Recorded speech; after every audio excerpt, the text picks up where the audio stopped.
lakon para tani regi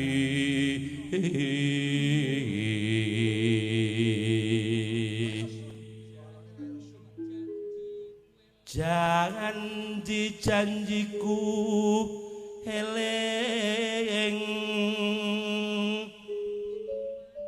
sumadad rasing tiangas ingsun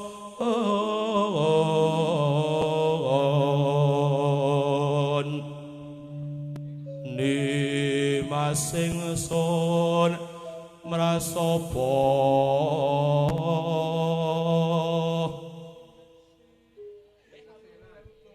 sinaksenan bumi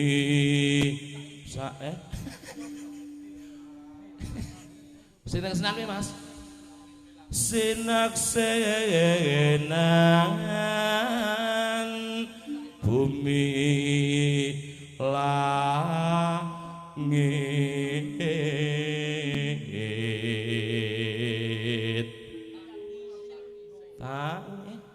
mosok tak ngising tangising ora tangising tangising tias sampure ya sepi ngene sampure pun wonten tokonipun Butiah nggih tak ngising tias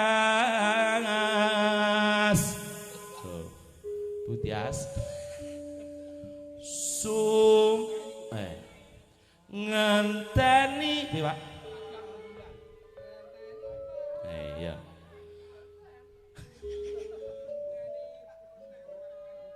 Mas Dodo jajal Mas Mas oh ya titip Mas Dodo ngenteni padang rembulan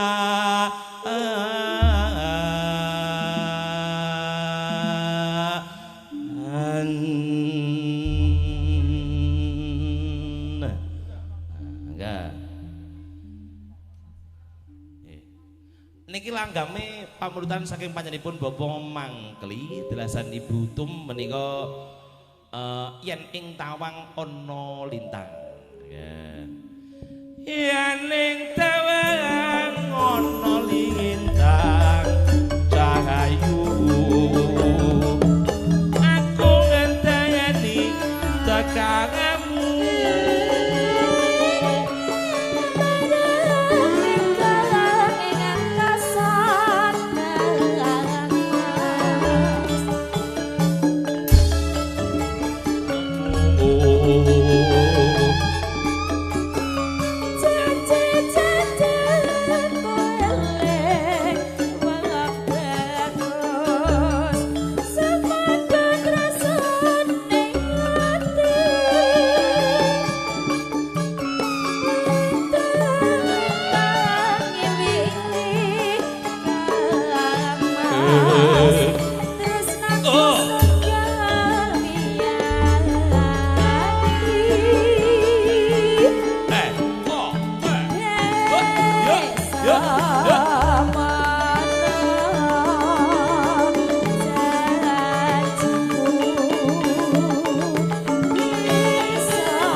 nggih.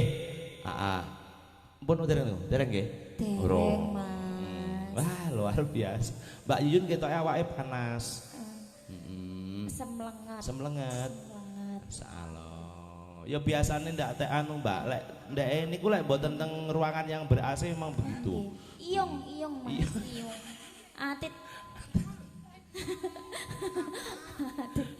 Mangkane ora usah dipikir nemen-nemen. Ora usah dipikir teman-teman. Kabeh. Wis ya wis. Soalnya segala macam penyakit itu datangnya dari pikiran. Kita harus berpikiran positif. Wah, Mas Heri menika saking bangun matur sembah nuwun rawuhipun monggo pinarak Kang Sekeco. Wah, dengan baju napa niku sarwa merah.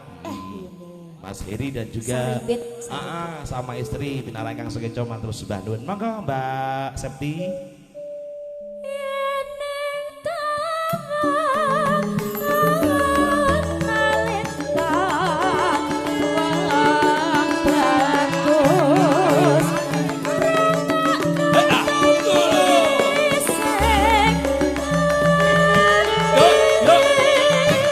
Daraka sejak sekutur matur sembah nuwun.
Ibu-ibu Daraka sejak sekutur matur sembah nuwun.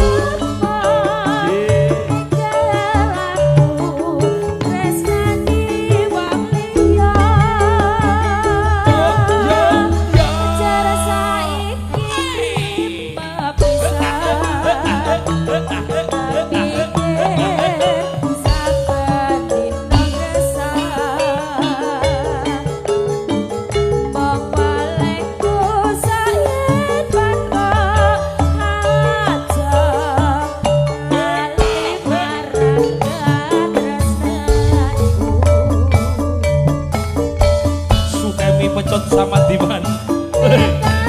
Ayo Mas Agus.